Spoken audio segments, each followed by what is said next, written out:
আসসালামু আলাইকুম। বৃষ্টির দিনে বৃষ্টি শুরু হওয়ার আগেই শেষ হয়ে যায়। আমাদের খিচুড়ি খেতে ইচ্ছা করলেও আমরা টাইম মতন খেতে পারি না, বৃষ্টি শেষ হয়ে যায়, কারণ খিচুড়িটা রান্না করতে প্রসেসিংগুলো রেডি করতে অনেকটা টাইম লাগে। তো এই জন্যই প্রেশার কুকারে যদি খিচুড়ি রান্না করেন তাহলে বৃষ্টি শেষ হওয়ার আগেই আপনারা খিচুড়িটা খেতে পারবেন আশা করা যায়। তো সেই প্রেশার কুকারে কীভাবে খিচুড়ি রান্না করবেন সেই রেসিপিটা আপনাদের সাথে আজকে শেয়ার করব। তো এখানে আমি দিয়ে দিয়েছি পেঁয়াজ, কাঁচামরিচ, রসুন কুচি একসাথে দিয়ে আমি এটাকে একটু ভালো করে ভেজে নেব।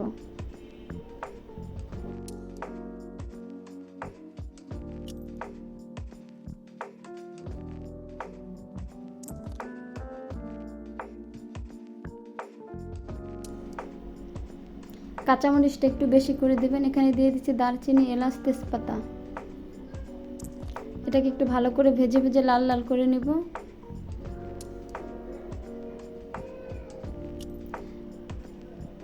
আর তেজপাতাটা অবশ্যই দিবেন, তেজপাতাটা দিলে ভুনা খিচুড়িতে আরও টেস্ট আর ফ্লেভারটা অনেক বেশি ভালো আসে। তো এখানে আমি এখন দিয়ে দেব দারচিনি, বেটে রেখেছিলাম আদা রসুন জিরা, আদা রসুন বাটা দিয়ে দিয়েছি 3 চামচের মতো, আর জিরা বাটা দিয়ে দিয়েছি 1 চামচের মতো। এটা ভালো করে দিয়ে একটু কষিয়ে নেব।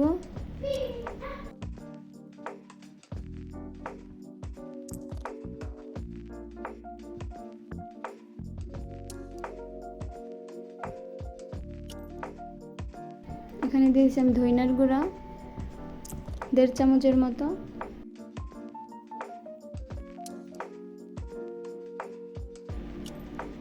এখানে দিয়েছি শুকনো মরিচের গুঁড়া 1 চামচের মতো। খিচুড়িতে শুকনো মরিচটা কম দেওয়াই ভালো। এখানে আমি হলুদের গুঁড়া দিয়ে দিয়েছি প্রায় 1.5 চামচের মতো দিয়েছি। এটাকে ভালো করে একটু মশলাটা কষিয়ে নেব। তো এই পর্যায়ে আমি একটু পানি দিয়ে দিব, কারণ মশলাটা পানি না দিলে পুড়ে যাবে। একটু পানি দিয়ে ভালো করে কষায় নেব। তো এখানে আমি আজকে রান্না করছি মুরগির গোশ দিয়ে ভুনা খিচুড়ি। তো আমি গোশটা কিন্তু আলাদাভাবে কষাবো না, আলাদা রান্না করব না। আমি এই প্রেশার কুকারের মধ্যে গোশটা কষাইয়া একসাথেই রান্না করে নেব।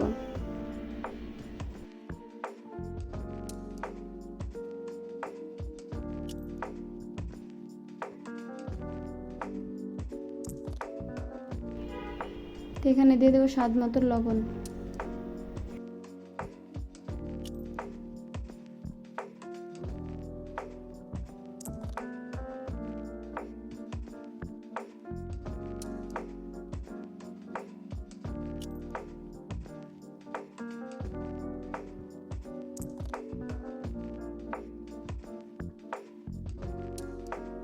এখানে পানিটা ভালো করে ঝরিয়ে নিব, ঝরাইয়া আমি মাংসটা দিয়ে দেব।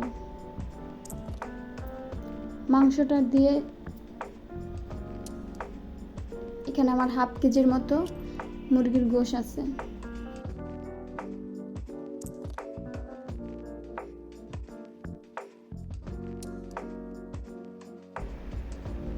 তো এই মাংসটা ভালো করে প্রেশার কুকারের মধ্যেই কষাবো।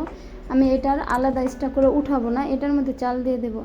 তো এখানে আমি মসুর ডাল আর চাল নিয়েছি। আমি এখানে যে চালটা নিয়েছি এটা হলো আমার ভাতের চাল, যেটাতে আমরা রেগুলার ভাত রান্না করে ওই চালটাই নিয়েছি। আর এখানে নিয়েছি মসুর ডাল। তো এখানে আমি টোটাল 1.5 পট চাল দিয়েছি আর হাফ পট ডাল দিয়েছি। টোটাল 2 পট চালের খিচুড়ি রান্না করছি। তো 2 পট চালের খিচুড়িতে আমি হাফ কেজি গোশ দিয়েছি।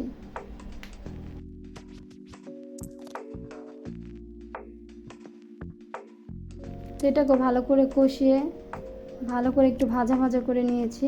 এটা ভাজা ভাজা করার পরে এখানে দিয়ে দেবো এখন আমি পানি। তো এখানে হাফ কাপ পরিমাণ পানি ছিল, ওটা ঢেলে দিয়ে দিয়েছি। তো এখন এখানে দিব আমি আরও পানি লাগবে। তো এখানে আমি প্রায় 1 লিটার পরিমাণে পানি দিয়েছি।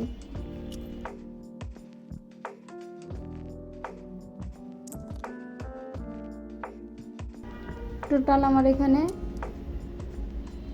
প্রায় 2 লিটার পরিমাণ পানি দিয়েছি আমি এখানে। তো আপনাদের যদি আমার এই প্রেশার কুকারে খিচুড়ি রান্নাটা ভালো লাগে তো অবশ্যই লাইক, কমেন্টস, শেয়ার করবেন।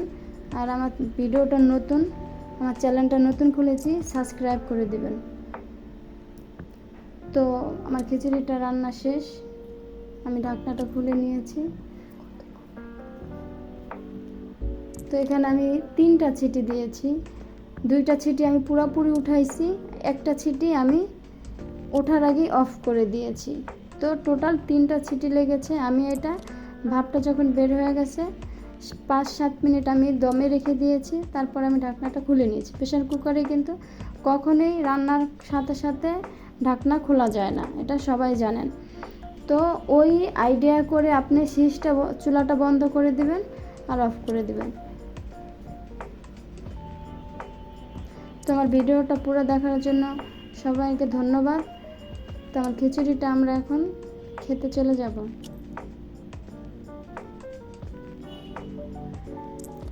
তো এখানে নিয়েছি খিচুড়িটা, দেখেছেন একটু ঠান্ডা হওয়ার পরে অনেকটা ঝরঝরা হয়ে গিয়েছে। এখানে নিয়েছি ডিম, শসা, লেবু। আমার ভিডিওটা দেখার জন্য ধন্যবাদ।